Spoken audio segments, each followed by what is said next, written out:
Good day, this is Teacher Rowan. I'll be your guide in exploring Google Apps for education, for teaching and learning. In Google for Education, teachers can connect and collaborate easily while staying on task. It gives teachers the freedom to spend more time personalizing the learning experience and less time managing it. Students can learn essential skills such as 21st century problem solving, which they can use it in their future careers. As such, the accessibility features will also help and assist every learner to do their best work. Google offers different useful applications that we can use to connect education to technology. This will help our teachers as a 21st century educators to innovate and find ways on how to make teaching and learning more exciting, engaging, effective, and flexible to the demands of the society. Let's re-explore the education experience by discovering new angles to create, collaborate, and communicate as one. Para sa bata, para sa bayan, at para sa guro. Ang pagkatuto huwag gawing komplikado. Sulong edukalidad.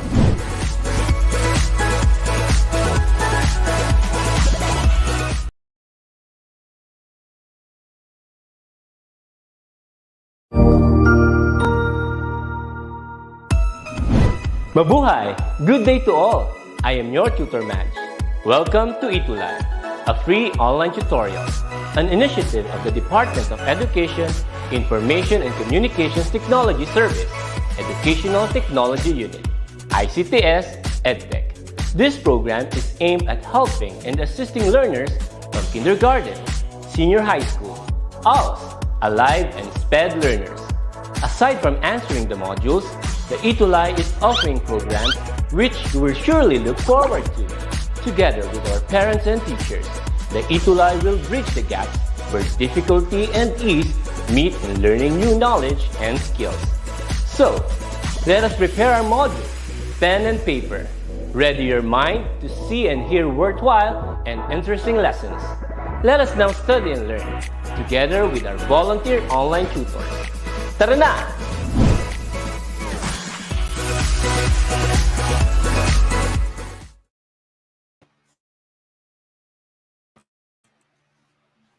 Alright, how are you? Kumusta po lahat? Hello. Yes. And there you go. I'm so excited for today's session because we're going to be talking about skills-related competencies in our discussion on contact center services for grade 10 students. And every Friday, Tutor Rodman, we have this session. Diba? Yes. At 1:42 to 2:20 p.m. And that is every Friday. Ayan, so baybayin niyo po kami. Lagi kaming live ni Tutor Rodman kada Biyernes simula alauna 1:40 hanggang sa Tagalog. So we have to be speaking in English this time because our discussion is contact center services. We would try to speak as much English as possible, right? Okay, and they can catch us live on Facebook. Diba? Dito sa ating mga Facebook pages, DepEd EdTech Unit at DepEd tayo. Yeah, and of course also from YouTube, DepEd the Philippines, DepEd EdTech, and DepEd TV. Right? Yeah. Ayan. So wag na nating patagalin, no? Let's jump right into our discussion for this week. So okay, sir. So, Q1, week 4. So we have communicate effectively in English. Okay, so we're talking about communication pathways. Yan, communication pathways. And of course, if we have a topic, we should also let you know what is or what are our objectives. But at this point in time, we just have one objective, and this one is going to be pretty easy for you guys to catch up or to understand and to demonstrate. Okay? So ano ba yung objective natin this afternoon? Yeah, so this is our objective. Identify communication pathway available in accordance with the contact center standard operating procedure, or what we call SOP. Yan, SOP.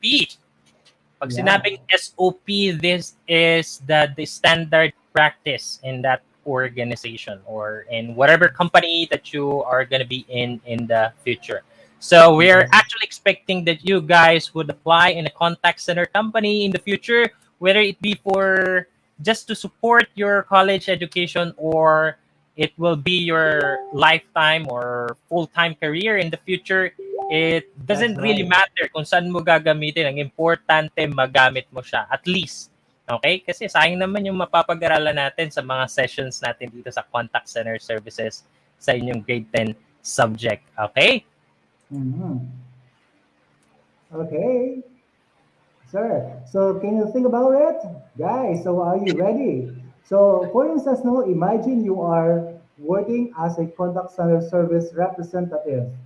Then Ayan. list down the different ways you communicate in the workplace and identify the people that you communicate with in the workplace.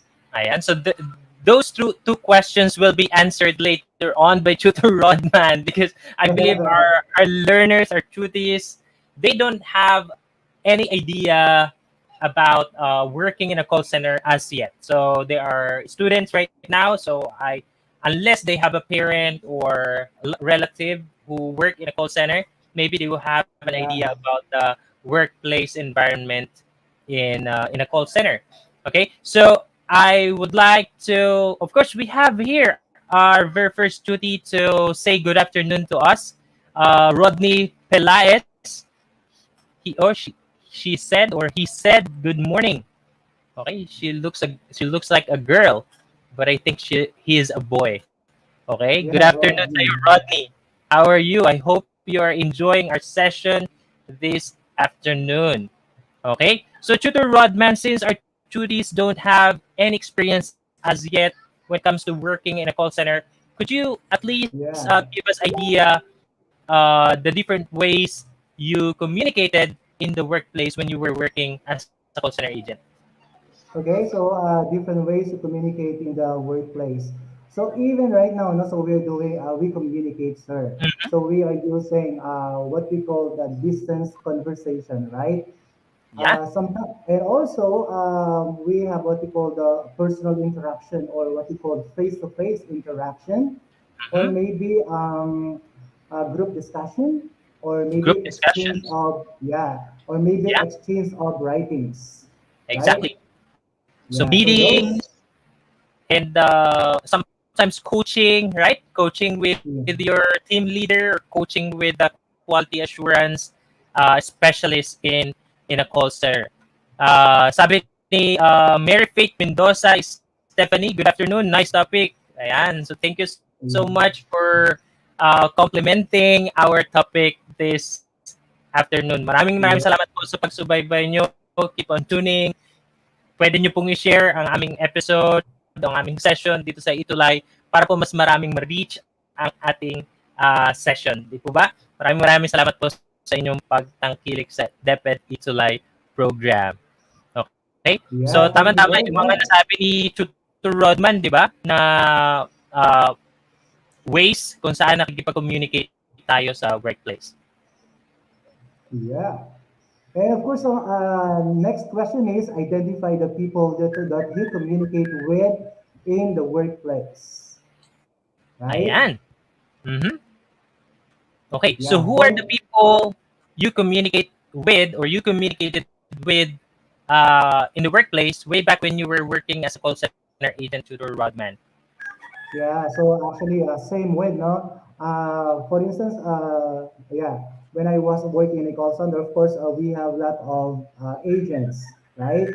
Mm-hmm. So I communicate with them, with my call agents, and sometimes I also communicate with my supervisor or maybe our manager, something like that. So those are the people that I communicate every day. And aside from those, of course, our client, yeah, our Mm-hmm. customers, because they are the most important. Okay, so I believe we have to distinguish who are the people we work with in the call center. So we we work for our client. So ang client natin doon sa call center are the companies who hired the BPO company or the call center to address their customers' needs. Diba? So yun yung client. Yeah. Yung customer naman, these are the people that we work for. Parang we work their concerns. We resolve their concerns. We speak with them. They are the customers of our client, and basically they are our customers as well. So when we speak about client, we are talking about the people or the company who hired the call center company here in the Philippines. The customers are the people we speak with on the other end of the line, whether it be Americans, Canadian, Australians, or Yeah. sometimes Filipinos if you're working in a call center or local call center Local company call center. here in the Philippines. Okay? So those are the communication pathways. Okay? Ibig sabihin, dito dumadalo yung communication sa workplace. Okay? When we speak with our co-agents, di ba? So, when are the times that we speak with our co-agents, Tutor Rodman?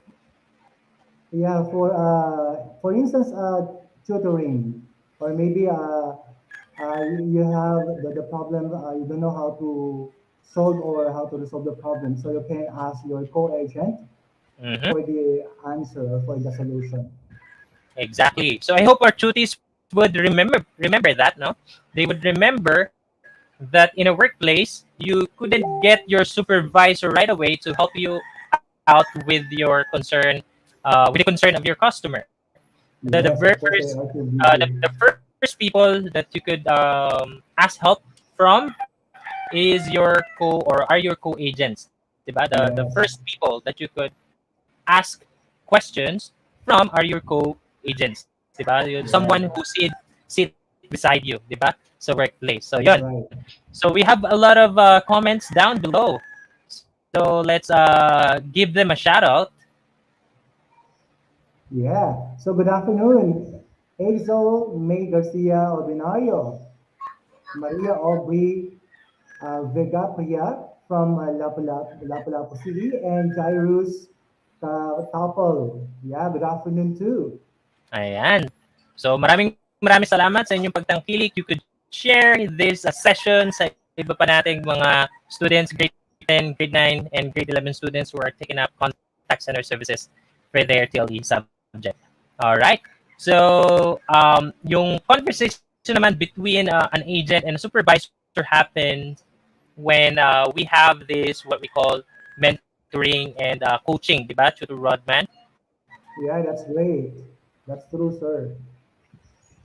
Yeah, so we have this one, no? So where does communication take place in the workplace? Of course, the first one among agents. Number two, between an agent and a supervisor. And number three, between an agent and a customer. Ayan. So I'd like to ask our cuties, our viewers out there, I wanted to ask you, who among these people are your primary, the primary people that you converse with once you work in a call center? Could you guess? Okay, dito sa tatlo, yung co-agent mo ba, yung supervisor mo ba, o yung customer? Sino doon yung primary um, person that you would speak with in a call center? Okay, could you comment down below your answer? Sino ka dyan yung primary, yung majority of the time you speak with them? Okay, Okay, so we have 5 seconds. are those your customers? Are those your supervisors or are those your co-agents? Okay, sino kaya yung mas madalas ninyong kausap pag nagtrabaho kayo sa call center? Sabi ni Olivia Ramilier, good afternoon po. Okay? Sino kaya? Ano? Sa palagay ninyo, yung laging kausap, agents, the supervisor, or your customer? Okay, sabi Tutor Rodman, 5 seconds. I think 5 seconds is over already. Yeah. Your Again. 5 seconds are over. Okay? So, ang madalas natin kausap, Tutor Rodman, reveal. Yes. Yeah. So, of course, mostly our co-agents or during, of course, during our work, of course, our customers, Ayan. right? And if there's a problem, a big problem, now you cannot solve, of course, the supervisor. Yeah, and the supervisor. And I Yeah, want our students to understand or to know that in the workplace, your supervisors are your team leaders or team lead, your quality assurance specialist, the one who would supervise the quality of your work, the quality of your calls, and your operation manager and general manager. So those are the people that would supervise your work, and there is this hierarchy. Okay, so when we communicate to them, there is a pathway. So before we can speak with the operation manager or the floor manager himself, we need to go through first our team lead. So kailangan yeah, unawaan din natin yun na there are policies that we should follow when it comes to communicating with our supervisors. Okay? So yeah, depende rin sa kailangan natin. Sometimes there are questions that our team leaders couldn't answer. Only those yeah. QA specialists, right, to the Rodman? Yeah, sometimes there are irate customers and they ask immediately to call the supervisor, but Mm-hmm. that's not allowed. Mm-hmm. Okay. Yeah, Sometimes there are opportunities or chances that it is necessary for them to speak with our supervisor, especially if there are yeah, decisions that we couldn't make for them, and the only person who could do that are the supervisors that we have in the workplace. Okay. So yeah, may mga kanya-kanya rin silang job distinctions. Our immediate supervisor, sometimes our team leader, could not decide for a particular, maybe we would get there. Okay, we would get that in that discussion. All right, so let's just focus more on the communication pathways sa pagkakataon na ito, and at the same time let's discuss the ways we communicate in the workplace. So what are the types of communication that we have in the workplace? So sabi ni Rodney Pila ay supervisor daw. Okay, pero supervisor. Yeah, ang pinakamadalas nating kausap sa trabaho talaga, majority of our time would be spent speaking with our customers. Okay? yeah, Sabi ni Gleo Lexmar Paguyog, good afternoon po, tutor. Okay? yeah. Good Salamat. Salamat afternoon. sa inyo. Ayan, so could you guess what these pictures are, okay, what this picture or what types of communication are being demonstrated or described in these pictures? Okay, could you comment down below? So on this the first one, the breaking news. Okay, in what Yeah. way does the anchor communicate? Mhm. So breaking news, I love you. Yeah, you said I love you, I right? love you. Okay, so Tutor Rodman, since our Mhm. cuties have no answer yet, could you help them? So yeah. So actually, when I say breaking news, so we are using spoken words, right, sir? So I guess this one is verbal Yes, communication. verbal Yeah, communication. we are using words, spoken words. And speaking verbal communication, this one is kind of hybrid way of communicating because you we hear the message through the medium of oral communication. The Mhm. anchors speak verbally, but at the same time the sound is being aired through the medium of television. So parang Yeah. nakakarating sa atin yung sound through the medium of television. So it is Mhm. somewhat electronic, or the sound is being transported from the source to us through the medium of or electronically. Okay? So na-transfer sa atin yung message electronically. So that is a hybrid verbal communication. But that's correct, Yeah. to the Rodman. How about the second picture, to the Rodman? Yeah. So it is written that please accept my resignation sincerely. So maybe, so that is too formal, right? I guess this type of communication is what we call written, right? Written, exactly. Wow, I'm Okay. good. I'm very good. Sabi ni Nancy P. Arsenal, watching from Mahayahay, a mother of grade 1 student in Bangkal Elementary School. Okay, so even though Yeah, you're not a grade 10 people. student, but or even though you're not a grade 10 student and you are interested in contact center You could follow our sessions. It's being streamed live via Facebook na pinapanood nyo po ngayon every Friday from 1:40 until 1:40 to 2:20 in the 2:20 in afternoon. the afternoon. Yeah. Yes. Okay. So how about yung third one? Ay, sorry. I already revealed it. O sige, yung fourth one na lang, Tutor Rodman. Yeah, the fourth one. So he's not saying anything, but in his look, so he's wearing glasses, a Mhm. jacket. Yeah. So that is what we call form, maporma, right? So I guess that is yeah, non-verbal. Okay, non-verbal. So Yeah, this person yeah. is dashing. Okay, Dashing, yes, sir. he's kind of oozing with confidence, as you can see. He feels like he's handsome. I don't know whose Mhm. avatar it is. I think it's my avatar, but I'm not that kind of person. Maybe that is I'm not that confident. Father, yeah, Father Dalisay. Uh, okay, sabi ni Lorna Sarangay is watching.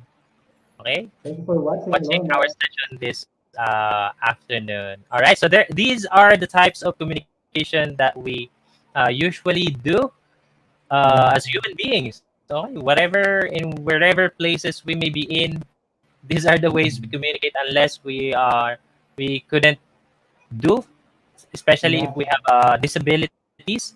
Pero basically, ito yung ways we could communicate, di ba? Through verbal Yeah. or orally, written, electronic. Or So electronic. pag sinabi natin Tutor Rodman electronics, ano ba yung mga electronic way Yeah. of communicating? Example, I know our Judies are familiar with email, right? Mm, So E stands for electronic mail. So using electronic mail. our internet, right? Using the internet, using the web. Yeah. So that is Okay. called electronic How about SMS? communication. Short messaging system. Yeah, so same, right? Our text messages, right? So that is electronic communication. Exactly, Tutor Rodman. Mm. Ayan. So yun yung mga example. How about your comments on the comment section down below? What form of communication is that? Okay? What Mhm. form of communication is that? Okay? Yung ginagawa natin sa ating comments. So watching from YouTube, si Proclaim o Campo from Yeah, Ginobatan Albay. I'll buy. Marcel And Baguio through Maricel cellphone daw. Baguio. Sabi niya Yeah, through cellphone. Tama, no? through Yung cell phone. Text yung messages. SMS. Yeah. Okay. So, As- yung messages natin through cellphones na ginagawa natin, yan ay matatawag nating written and electronic. Okay? It Yeah. is written, but at the same time, it's electronic. Yan. Virtual daw, sabi ni Nancy P. Yes, Arsenal. Yeah, virtual. we can call electronic as virtual way of communication. Sabi ni Rodney Pilaes, And it's Rodney verbal. Pilares, Yeah, verbal. kapag kaya ngayon, verbal. We communicate Wow, verbally with that's you guys. great. We Mhm. are learning, sir. Mhm. Sakto. Yeah. Okay. Verbal communication. Let's discuss the characteristics of verbal communication. Yeah, verbal communication, sir. This one, KISS or KISS, right? So Mhm. keep it short and simple. Yeah, so verbal communication should be synchronous communication, right? Oo. So Synchronous, ibig synchronous, sabihin, uh, continuous. we're speaking to you right now and it happens simultaneously.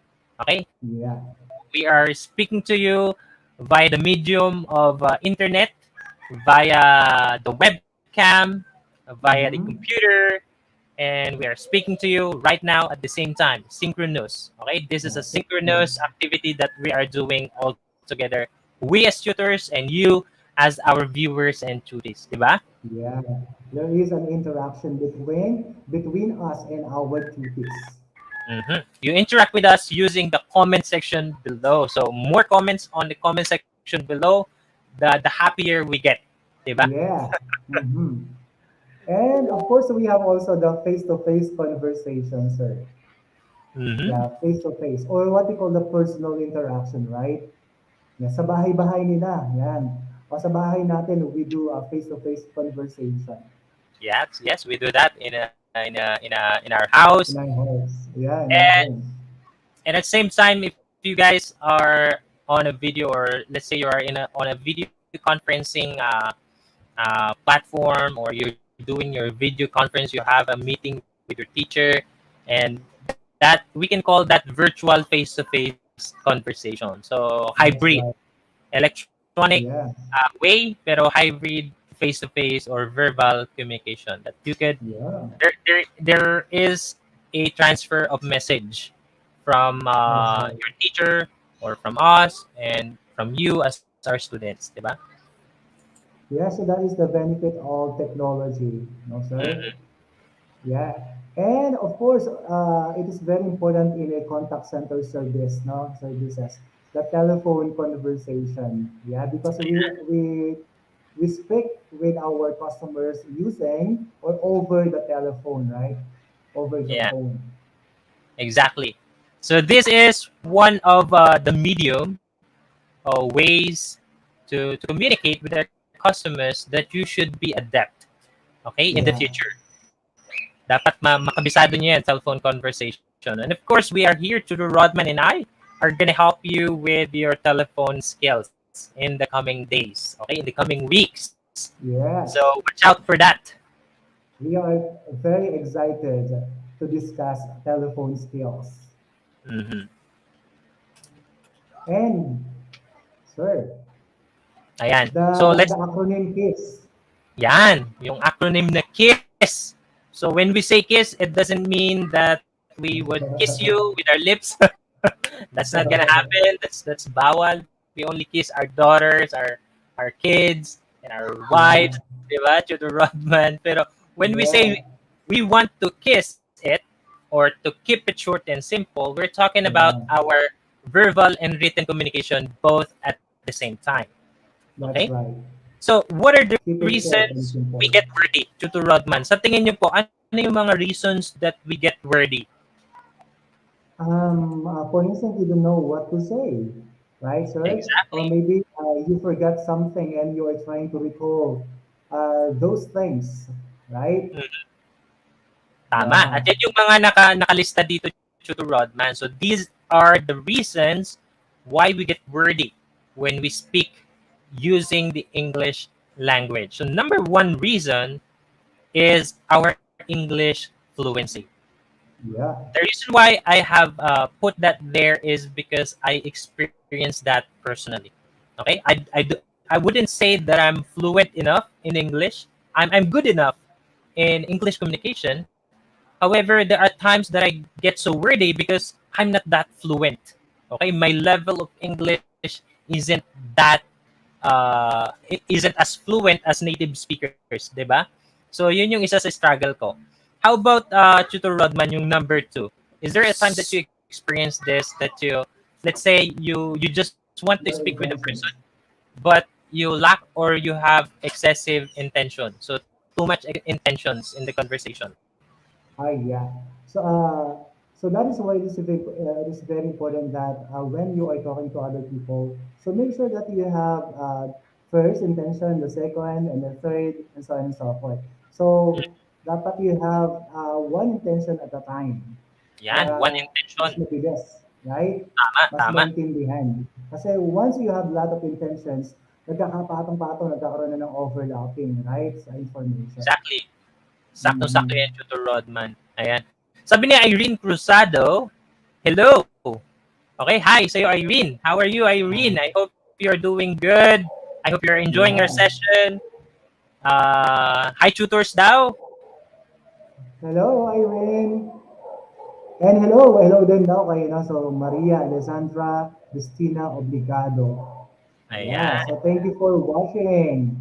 Sana Share maraming this natutunan, no? session, para marami tayong matutunan. Yeah, So when you become a call center agent in the future, you would remember Tutor T and Tutor Rodman. I hope so, that you would remember us, and at least we could contribute to your learnings. So if you're accomplishing yes, your learning modules in contact center services, grab them, and you could follow this discussion, because it's pretty much aligned with the module that we're using. We're using that's great. the K to 12 learning module. Okay, yung K to 12, hindi yung melt-based. Okay, wala tayong Yeah. melt-based sa TLE, di ba? So, sabi ni Irene, I'm back. So, maybe nawala Yeah, siya sa group. nakakatuwa naman siya, Irene Cruzado. I'm back. So, And sabi hello ni, po, tutors. Opo, sino watching to? from Santa Maria, Bulacan. Okay, Santa Maria, Si, Bulacan. yeah, Lay Diaz, Haludba. I'm having hard time Tama ba? pronouncing her name. Yeah. Anyway, thank you so much for Very watching unique, our very unique. ETUlay session. Okay. Yeah. So, And number yun. three, sir. Mhm. Yung number 3 kasi, yung pangatlo, yung lack of better terms, it happens to me Yeah. a lot of time. So sometimes I learn words or I knew a word and then I was about to use it and then I forget it. So instead of pausing and thinking and rethinking of that particular word that I wanted to use in my sentence or in my phrase, I would rather come up with different phrase that has the same Yeah. meaning just to cover up for the dead air. 'Di ba? Nangyayari yan sa atin. Yeah.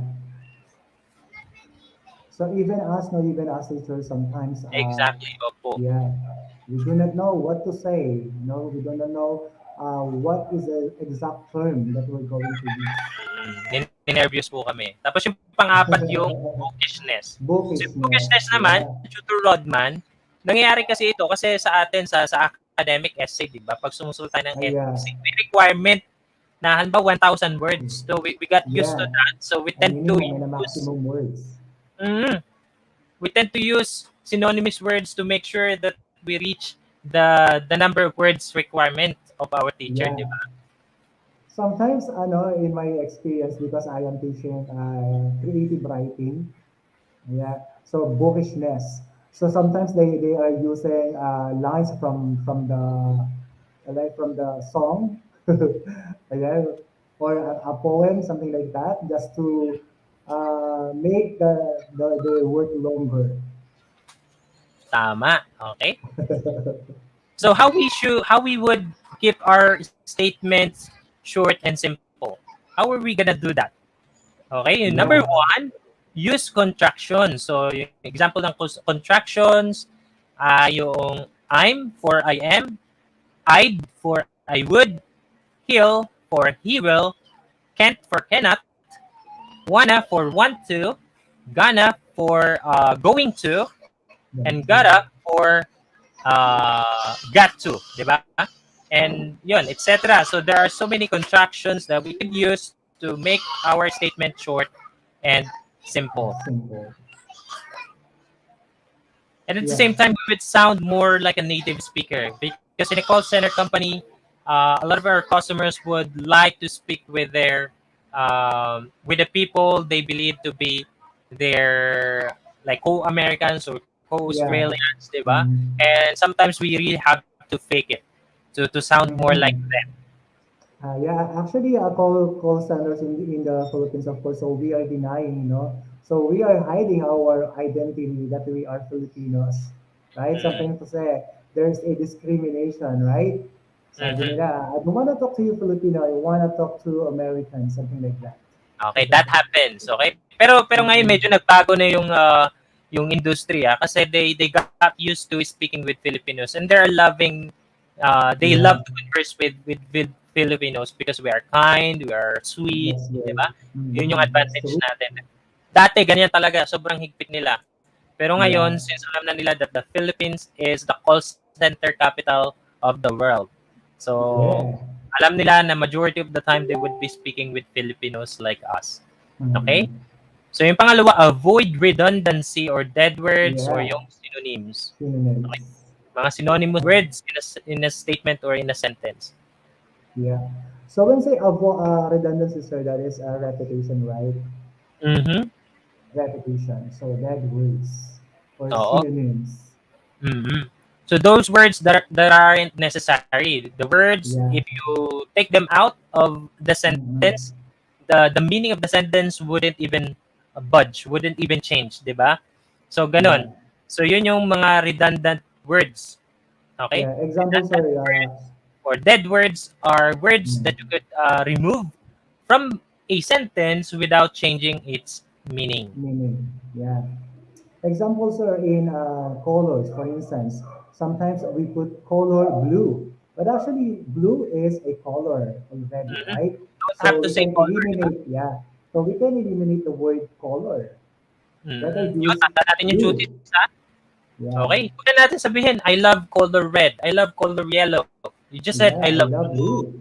I love I love red. yellow. Dead words Yeah. yung color. Kasi it's a common knowledge that we're speaking about color when we say Yeah. those colors. Okay? Mhm. And a lot more. Mm. Yung pangatlo, do not overuse intensifiers, the intensifiers. No? So Yeah. there are statements where intensifiers are necessary. But there are statements where you could do without intensifiers, di ba? So, Mhm. ano yun? Pwede tayong gumamit ng words that has parang superlative words. If we would Mhm. speak, let's say, very good, instead of saying very good, we would say great, Excellent. Yeah. phenomenal, Excellent. or excellent, di ba? Magnificent. Tutor Rodman? Yeah. Intensifier. So actually, this one, no, so we can use these intensifiers when we are writing literature.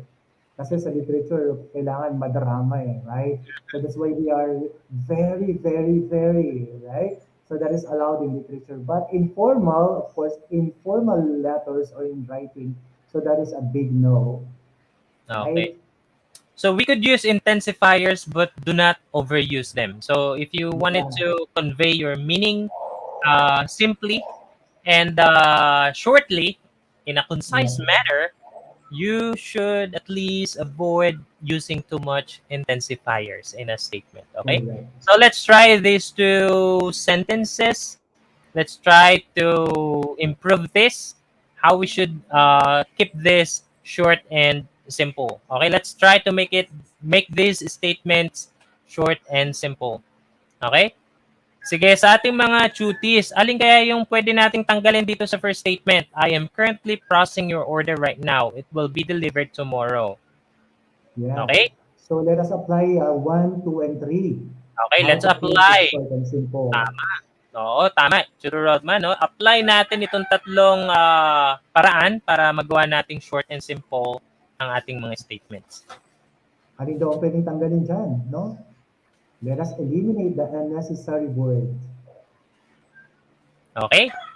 So wala pa silang comments. Waiting for your Yeah. comments, guys. Okay, try it out. Irene. Kasi We're Irene, hoping nakakambak na daw that you siya. somehow...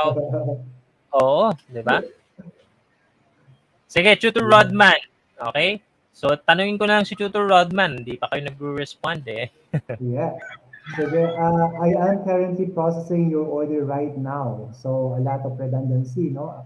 And construction. So instead of I am, so we can use I'm, right, sir? I Tama. apostrophe M. And the next one is, yeah, currently processing. So currently and processing, so same meaning. So that is a synonymous, right? Yes. So maybe we can eliminate currently. Am I correct, sir? Ayan. So, Yeah, instead of right. saying I'm currently processing your order right now, Right you remove now. the right now and currently. You just say I'm processing your order, Yeah. and then Direct to the dun point. sa last phrase, it'll be Yeah. delivered tomorrow. So Tomorrow. instead of saying it will, you would just say it'll be delivered tomorrow. Yeah. Okay? Sir, Marisol Baguio, answer the question. I'm processing your order right now. Yeah. Wow, that's a good one. I I'll be like that, delivered Marcel. I'm tomorrow. processing your order right now. It'll be delivered Yeah. tomorrow. Very good. You That's got it. great, Marisol. Yes, you got it right. Okay, how Yeah. about the number two statement? The second statement. Yeah, that's a good statement. It is nice to work online when your internet speed is really fast. Let us Okay? wait for our tutorials to answer the question number 2. Okay, we already changed the first thing we could change the it is. We change it to Yeah. it's. Okay, you It's guys be careful with this one, ha? Kasi it looks like a possessive form of it's, but the possessive form of it's is without apostrophe s. Okay, you yeah. remember that? All right, let's reveal the answer. I sorry. So it's nice to work online. Yeah, So, sabi ni Maricel Maricel, again. It's it's nice to nice to work work online online when your when your internet speed internet is speed fast. is fast. Okay? Sabi ni Tutor Rodman kanina, we could do away the speed. Okay? Pwede naman, it's nice to work online when your internet is fast. Okay? Pero to be precise, I like what Maricel suggested. Okay? You could be Yeah, understood if you just said, it's nice to work online when your internet internet is fast. speed. Okay? But to be Yeah, concise, to be definite in meaning, you state the speed because we're talking about yeah, the speed. yeah. Congratulations, Marisol. Nice one. Okay. So Yeah, written communication naman, these are the ways we communicate via written communication in the workplace. So number one, yeah, memos. Okay? Ano ba yeah. yung memos, man? Actually, that is a short for memorandum, right, sir? Memorandum. So maybe that is a short note, okay? Or maybe a Mhm. suggestion. So memos, right? Or maybe actually they say when say memo that is in the company o ano yan, no, within the a letter within the company. Mhm. So when there are changes, when there are policies that they Yeah. would like to be implemented or that they would like to modify, they would send us or give us Memos. memos. Okay. Sometimes if you violated something, they would give you Mm-mm. memo. Correct. Diba? Mm-mm. A Ayan. So reminder. Uh, number that two, you serve as a proposals. human. Yeah, number two is proposals. Ganyan naman, pagka So may yeah, so when say proposal, sir, to the key, that is maybe a plan, right? A plan, Mhm. yan, or maybe a Ano. suggestion, a plan, or suggestion, especially Okay. So formal or written. before it gets to memo, it would start as a proposal, 'di ba? Proposal muna bago maging memo, 'di ba? Mm-hmm. Ayan. So manuals naman, yan yung mga standard operating procedures in the workplace. Could be the Yeah, how we operate computer, how we plug things up to the computer, yeah, things that we couldn't do during our phone calls, 'di ba? yeah. Yung So mga how to bagay na yan. do, how to Mga to do do, things. paano gawin yung mga bagay properly. Then company Mm-hmm. policies, ayan, nakasulat din yan, written. Yeah, company policies, the rules and regulations, Ayan. right? And then letters. Okay, alam naman natin yung And letters. Could be email, could yeah, be your resignation letter if you wanted yeah. to resign. Okay, so Application letter. Number mm, six, emails. Okay, so we discussed now, we talk about emails earlier. So when say email, so that is electronic mails mm, using our internet, our using web, right? Using the internet. okay.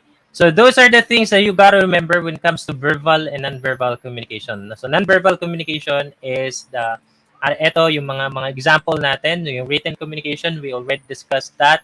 So Yeah, we run out of time. So to 21 already, time passes so fast. We just enjoyed discussing this with you guys, but yeah, we have to give it away to other tutors waiting to teach you, to tutor you, to help you out with your learning module. We're gonna give it to tutor Teresa. She will be teaching front office services, and the next week we would continue this up, and at the same time yes. we would continue discussing about the elements of communication. So we Yeah, I just hope have to to see you run this there. through. Mm, Yeah, Okay, i-run through lang natin to, yung mga form of nonverbal communications. This could be our eye contact when we communicate. Like right now, I'm trying to communicate with you, focusing my eye contact with you guys. Okay, yan, eye Yeah. contact. Okay, pangalawa, Our facial expressions. Yes, like this one, no? Yeah. So we are very happy. So when someone or when our students are responding in our questions, answering our questions. Yeah. Mhm.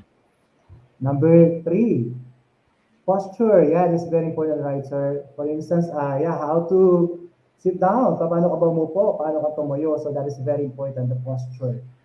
Exactly. Yeah. Okay. Appearance. Okay, Yeah, paano ba? our appearance. Yan. Bago kailangan maligo muna, right? So proper grooming is very So, important.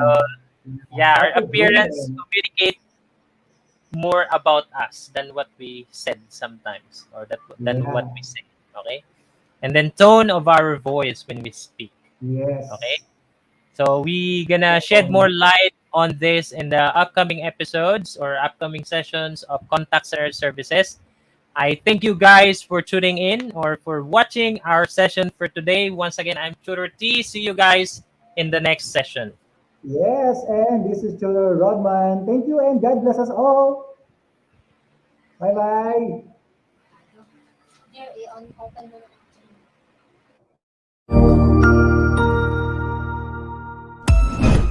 Ang husay naman!